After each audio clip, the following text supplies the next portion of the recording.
আসসালামু আলাইকুম রহমতুল্লাহি ওবরাকাত।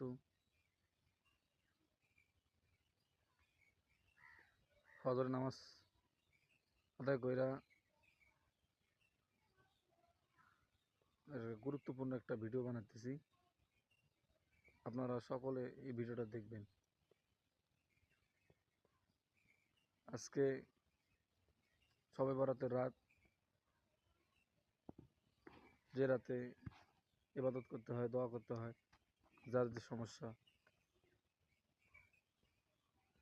আজকে দোয়া হবে আমার মসজিদে বারোকোনা মধ্যে পাড়ায় মসজিদে দোয়া হবে। যাদের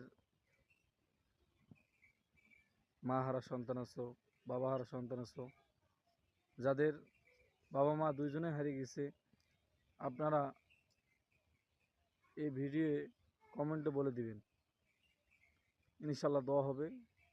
আপনারাও আজকে রাতে দোয়া করবেন নিজের বাবা মার জন্য। এবং তো ভিডিও শেষ করলাম। আসসালামু আলাইকুম রহমতুল্লাহি ওবরাকাতুহু।